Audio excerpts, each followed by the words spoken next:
Good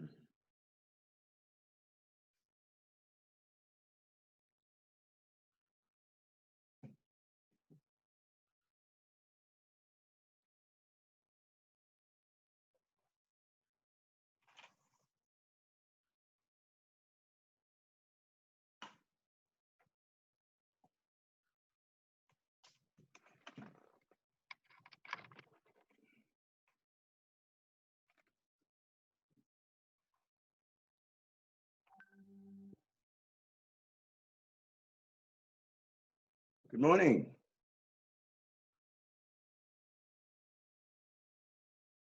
Morning, Dorothy.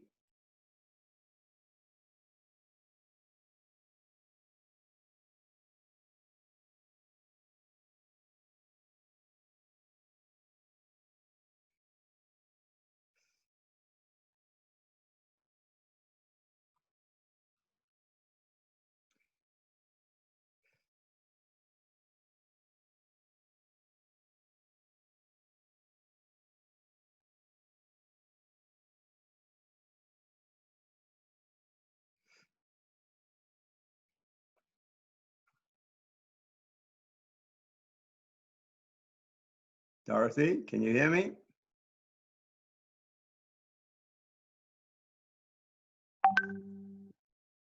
You need to unmute your microphone. So go right to the bottom of the screen, and right on the left is your microphone. And if it's muted, press it and it'll be unmuted. Did that do it?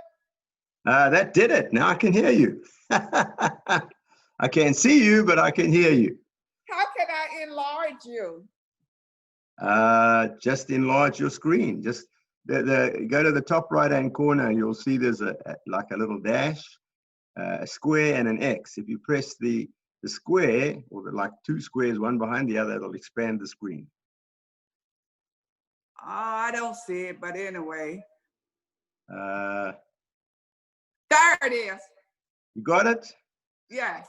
There we go. Now you need to turn on your camera so I can see you. Now. So again, in the bottom left-hand corner, if you just go to the bottom of the screen of the Zoom screen, you'll see there's an icon, little icon with a microphone, and then one with a camera, and you just press the camera and it comes on. There we go. Okay. I can see you. Although I can only see the top of your head. You need to move your screen down a little bit. There we go. Look at that. I'm waiting for a few more people to come in. Okay. So far, we've got only two, so I'll give them a couple more minutes. I think everybody's taking life easier these days. Anyway. Say again? Trying to. We have to. Don't have a choice. Right. And have to be sensible. We have to be sensible. We do indeed. We have to be sensible. But, you know, I think we're all in a stage now where we don't know whether it's Monday, Thursday, or 1986. You are so right. Somebody said to me, you remember when we were kids and we used to have underwear that had Monday, Tuesday, Wednesday, and so on it, the days of the week? We need that again. I like that one. No, I don't see anybody else, so we'll give them a couple more minutes. This is new to a new class, so a lot of people probably didn't get the email yesterday. Well, we had the first session last week already. This is the second. Oh, session. I didn't. This is my first time seeing. Oh, it's your first time. Okay. All right. Well, I'm going to kind of quickly revise what we did, and then we'll move on from there. So you haven't missed too much. Okay. Yeah, come a few people. There we go. Good morning. Morning, Nishanta. Everybody, if you'll just go to the bottom left-hand corner of your Zoom screen, you'll see a little icon with a camera on. If you press that, then your camera will come on and we can all see each other. Mine as well. That's right. We don't see anybody else, do we? Or not many. Okay. So Meme and Nishanta, your cameras. Let me turn on your cameras.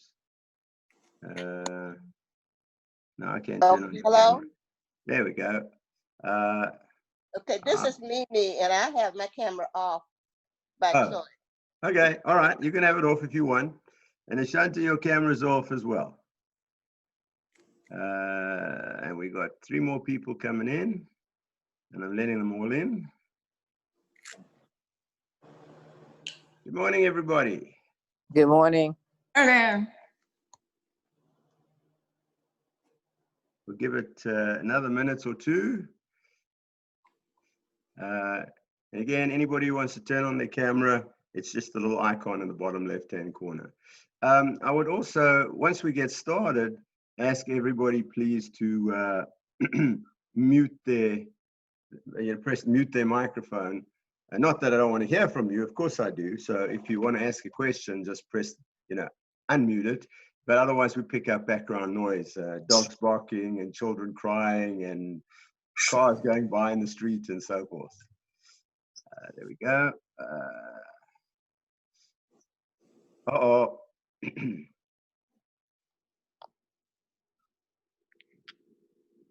You want me to unmute? You can mute, just mute it. So just press the mute button so that, that will keep background noise from disturbing us and everybody. But again, as soon as you want to ask a question, just unmute it and ask a question anytime you like. Oh, how do I find this thing? I got this big screen. May have to start over. Okay, everybody, you got to be on your best behavior. Sabrina Hudson is now online. Good morning, everybody. Morning. How are you? Doing excellent, thank you. Doing excellent. You must be doing something wrong. I will not tell you that. Okay, I am going to 10:04. I'm going to start the session.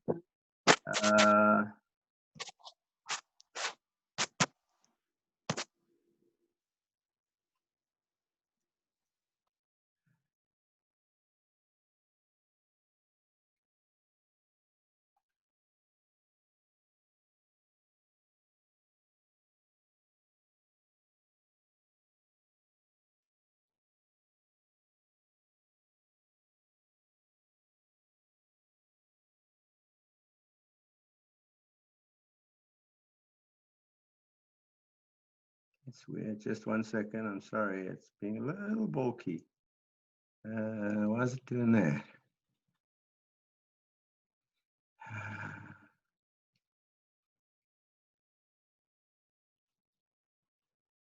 There you go.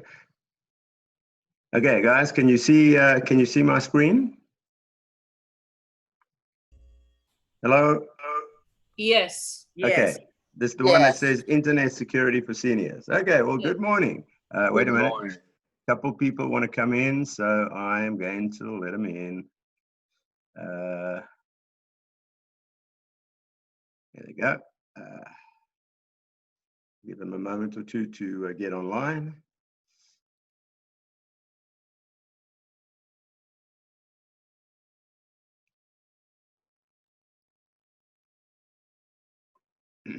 Morning, everybody.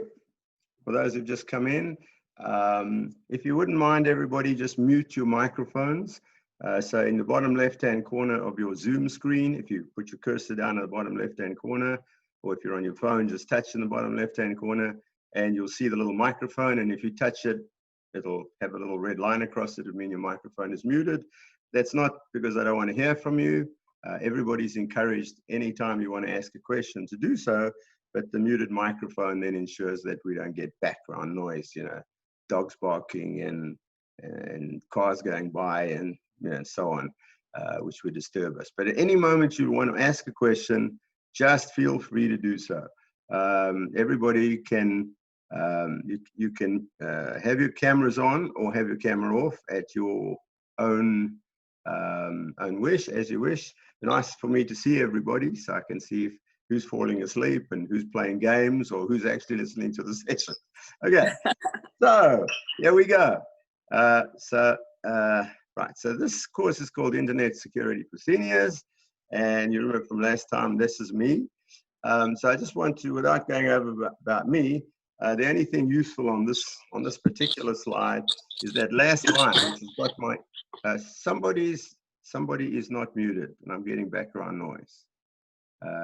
Can you, everybody, please make sure you mute? There we go, thank you. You can see it's got my email address, Jeff, and then between my first name and last name is an underscore, not the dash, but the underscore. And I apologize for such a weird email address, but I've had it for so many years, I can't change it now. So it's Jeff_Kalwarisky@earthlink.net. Again, I'm getting background noise from somebody, please. If at the end of the session, invite you to send me an email at that email address. Just send me an email, so I've got your email, and I will send you a copy of these slides so that you've got it for yourself.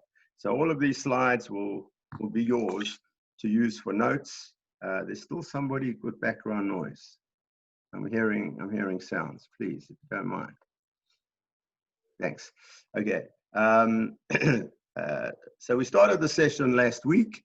I'm going to quickly go over what we did because I think there are a few people who didn't attend last week, and then we'll move on to a promise that I made last week, which is your first defense against the bad guys. Okay, so here we go. We said that we started off when we said, who are we and why are we here? And I'll go through it fairly quickly. You will have the slides, so if you miss stuff, don't worry, you'll be able to read it for yourself.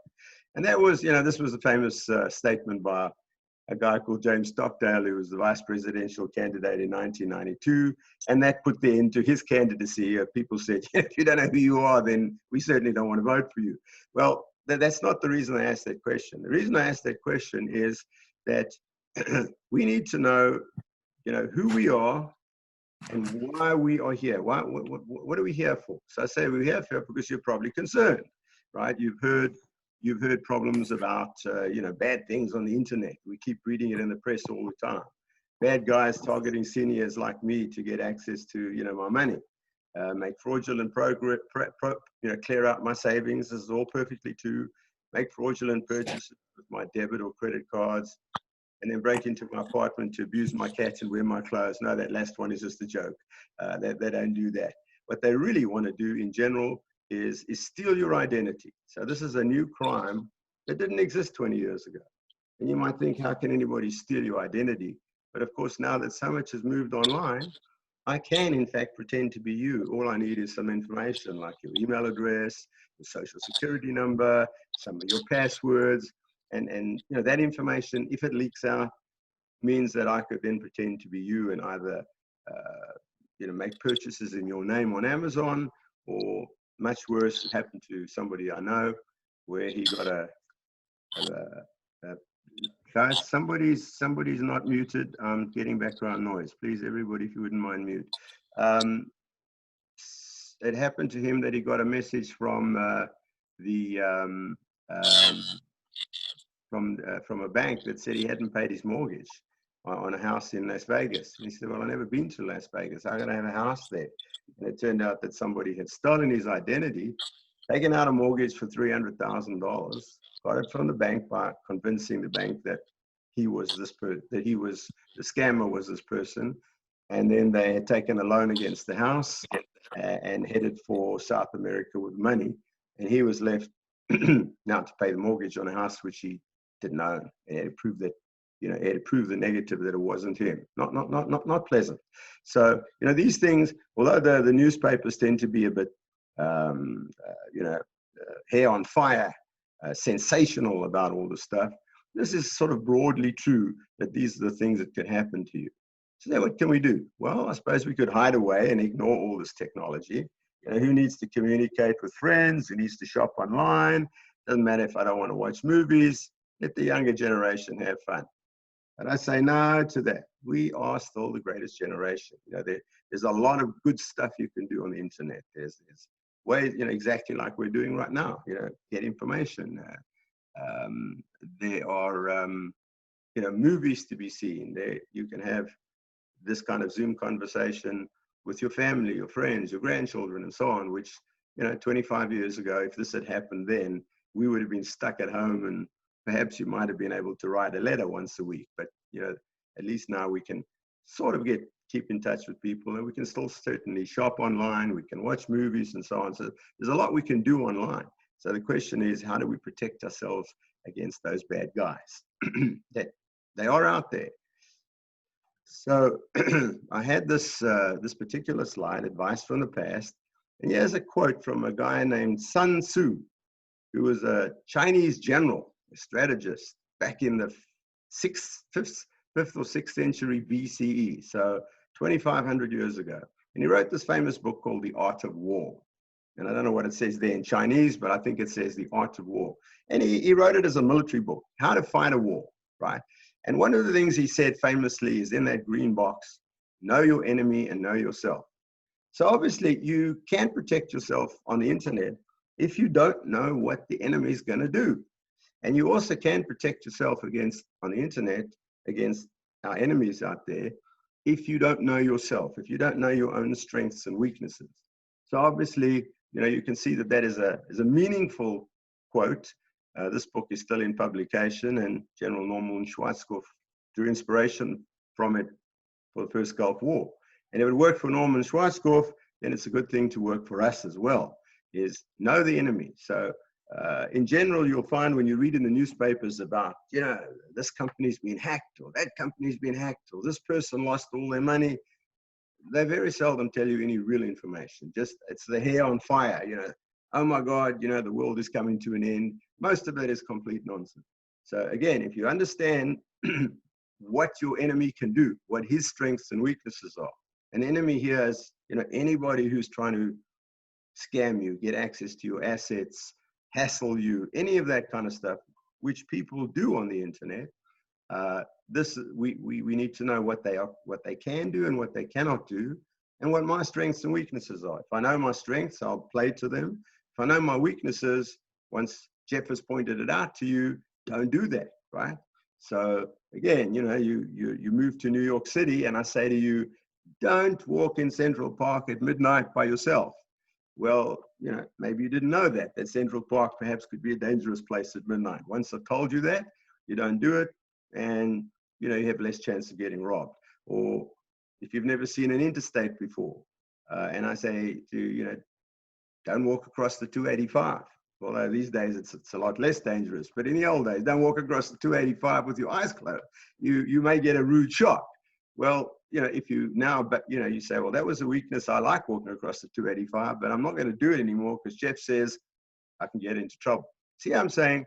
On the internet, I'm going to teach you about your enemy, what he can and cannot do, and I'm going to teach you some of our own strengths and weaknesses, and we're trying to eliminate the weaknesses, and I've got some specific rules for you, and play to our own strength. So, one of the things I say is, here's a thing called a phone, right? Most of us have one today, a smartphone, and we read all the news that says, the hackers get into our phones, they get into our computers. Well, I'm going to show you actually that if you know what you're doing, and you're careful, like not walking in Central Park at night, walking across the 285 in the rush hour in the old days, you can stay pretty safe. In fact, I go so far as to say, never mind what the press tells you, no one, and I say no one, not the CIA, not the KGB, not the Chinese, not the mafia, can get into my phone, ever, right? Because not that I'm Superman, but I follow some rules, all of which I'm going to tell you so that you can follow them as well, right? So let's move forward. So what do I need to know about me? So I'm going to go kind of fast here. The first question is why are they targeting me? I haven't done anything. Well, yes, they do want to go after us. They know that we're kind of weak on technology, we retirees and older folks. Unfortunately, that's true. We're less up on technology, right? We tend to be law-abiding citizens. We respect authority. If a cop stops us, we probably show him our driver's license and we say, yes, sir, no, sir, right? They know that. That's a good thing. We do that. And so that's what they try and use against us. They're using our weaknesses against us.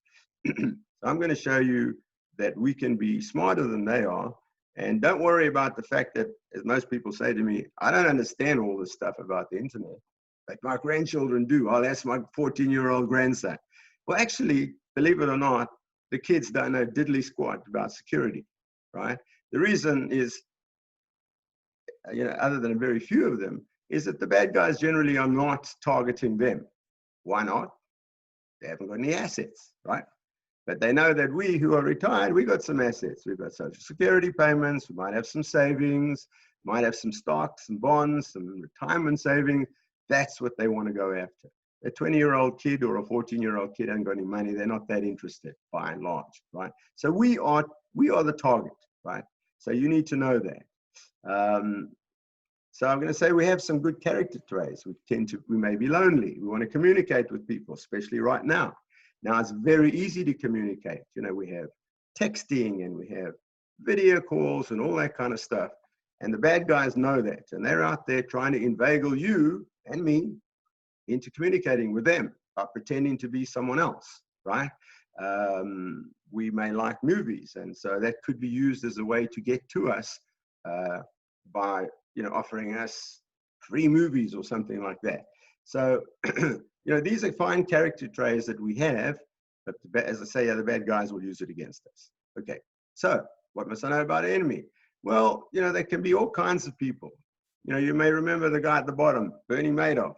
He was probably the first cyber crook we all know about, probably now about 10 years. We've been doing that for about 20 years, pretending to invest people's money and then basically stealing it.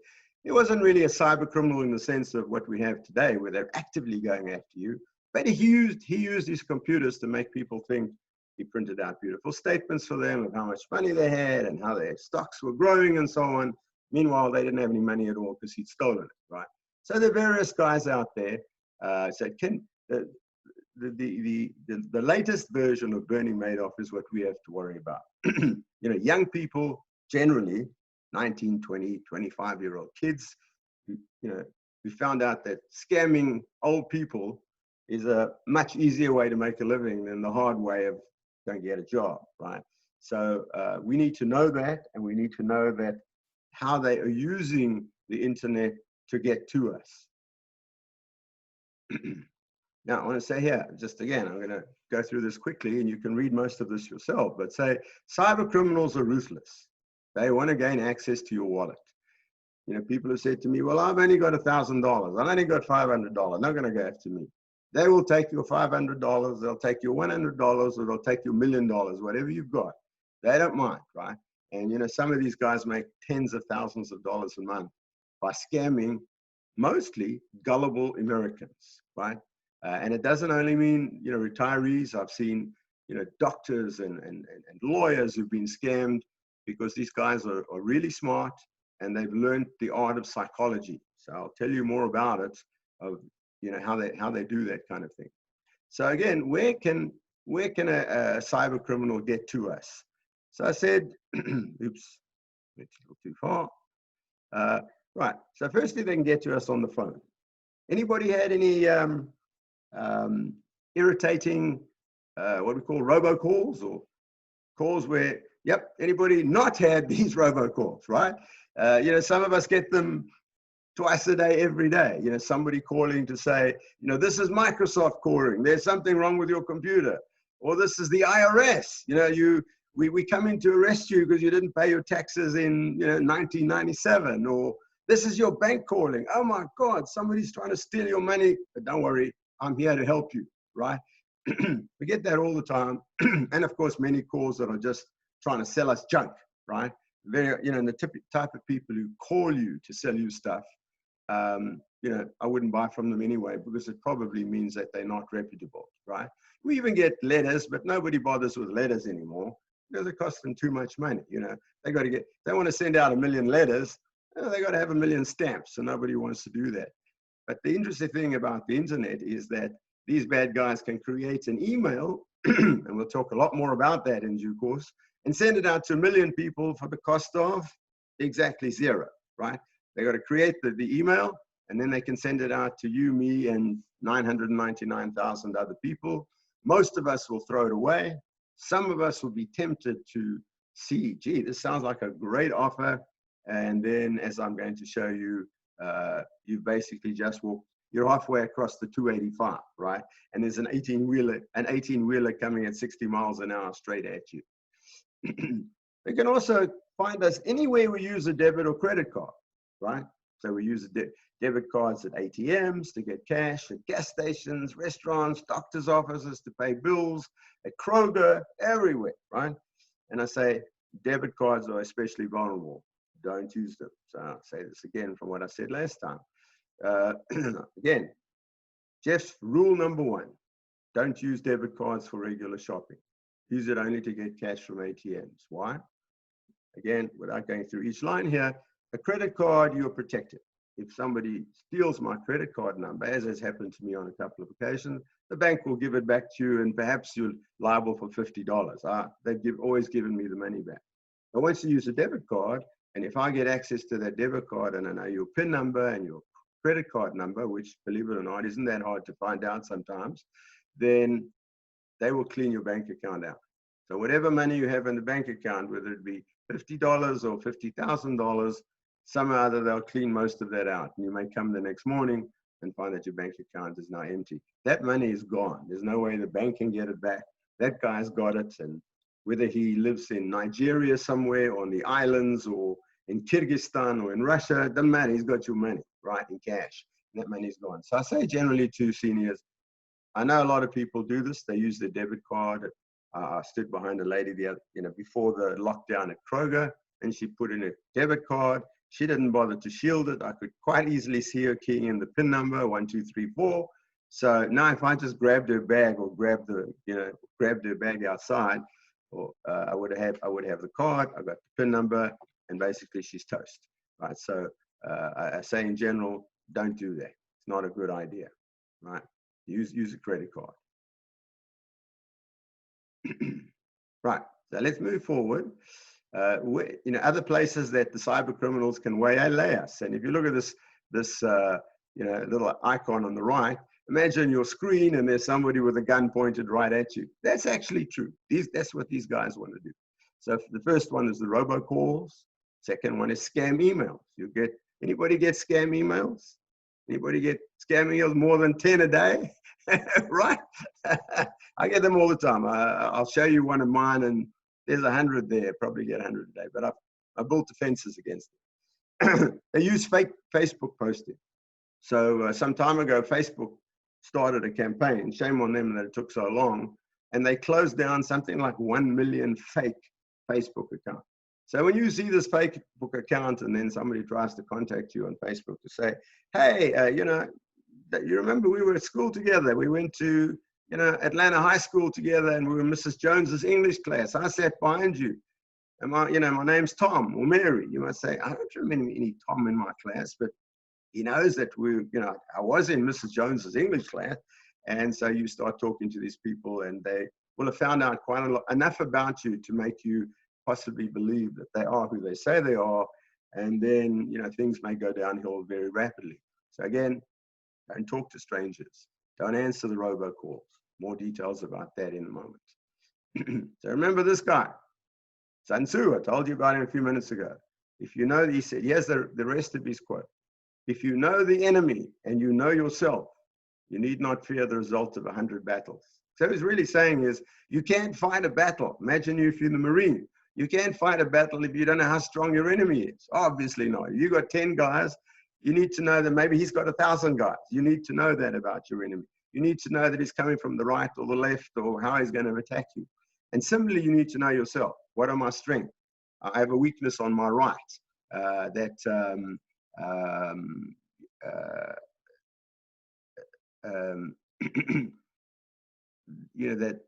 I need to put more Marines on the right side of, because we're weaker there. If you don't know that, the enemy is going to beat you.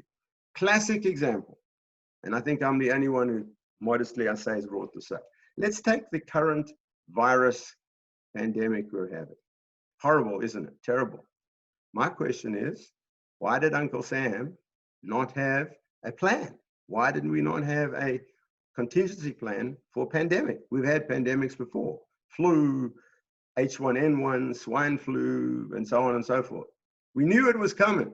We didn't know when and exactly the detail, but this is kind of like, you know, it's a bit late to try and get fire insurance on your house or your apartment when it's burning down, right? It's a bit too late. You needed to buy the insurance before you got a fire, right?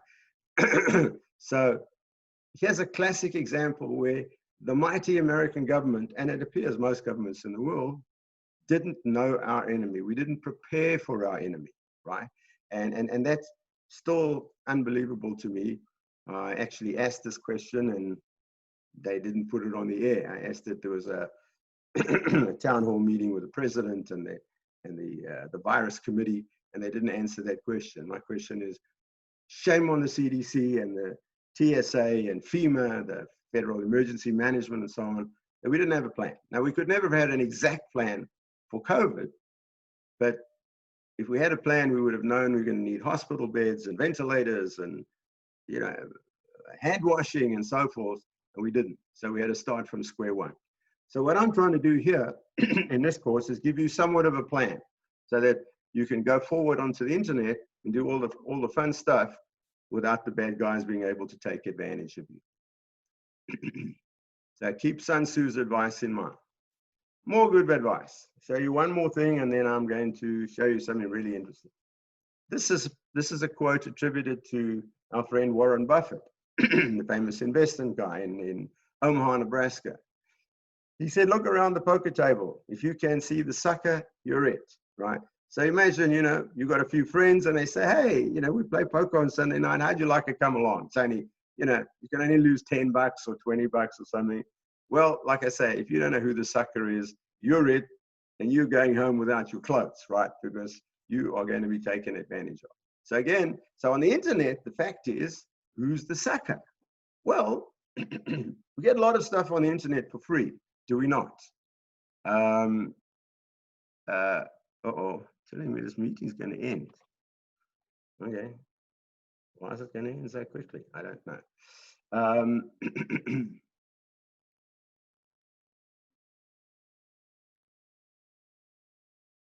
We get a lot of stuff on the internet for free. Everything is for free. You know, you can shop on Amazon. You have to pay for the items, but you know, the shipping is free, and there's just a lot of stuff you can download, movies and so on. In general, the reason there is what these guys are selling, and that includes Google, Amazon, everybody, is they're selling you. They want to know your, you know, what you do, what you like, and so forth. And by finding out what your interests are, they may know more about you than you know yourself. They then can target ads at you, right? So when we get stuff for free, basically, it's not for free. Nothing's free in this world. There ain't such a thing as a free lunch. So I want to skip forward now. I'm going to go very fast now. I want to show you something.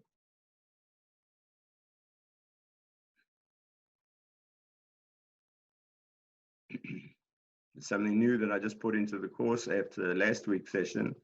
I'm sorry, let me go faster.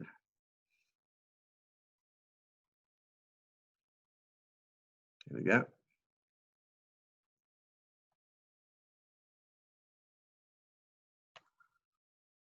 Everybody see that?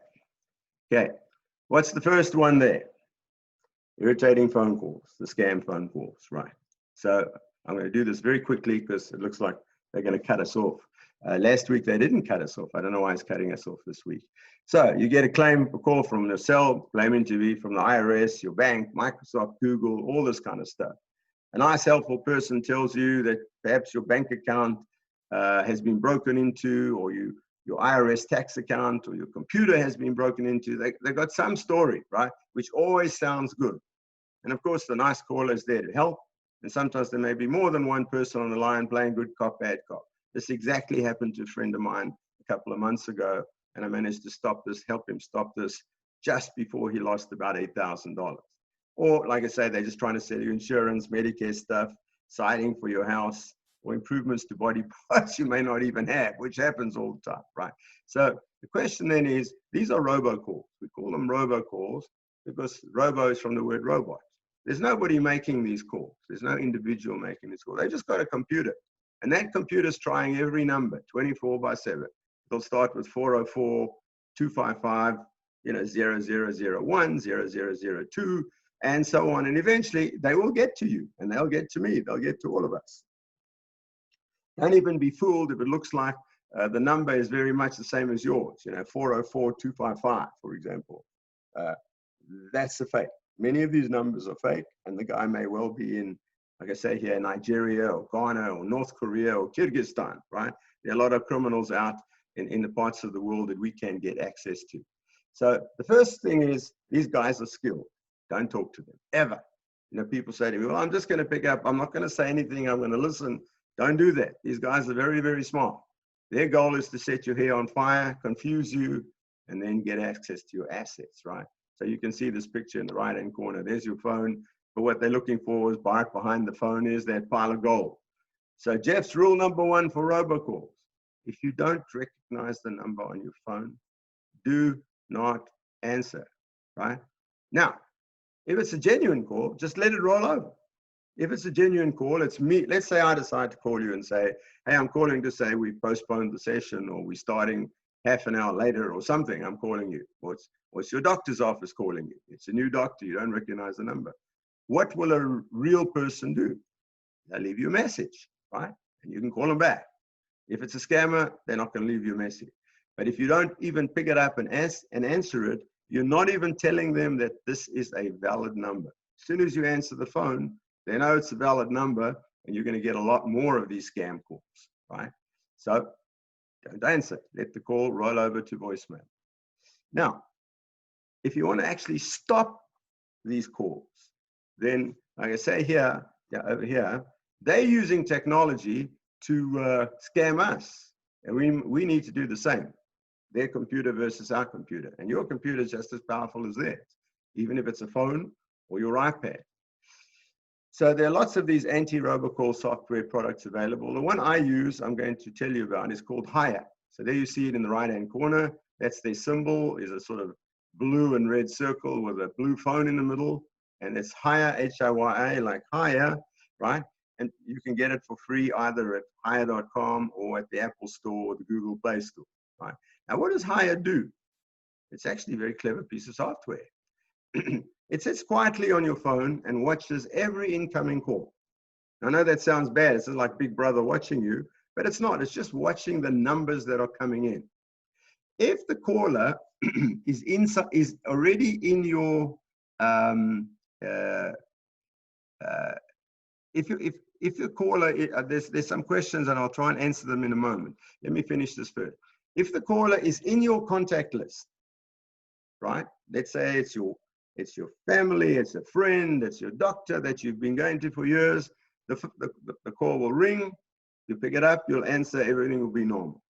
If the caller is not in your address list, if it doesn't find it in your name and address list, in your contacts list, then within the first 2 rings, Hiya will then check the number against the database that sits out there on the internet of thousands and thousands and thousands, probably millions of known scammer numbers. So it knows that 404-255-11111 is a scam number.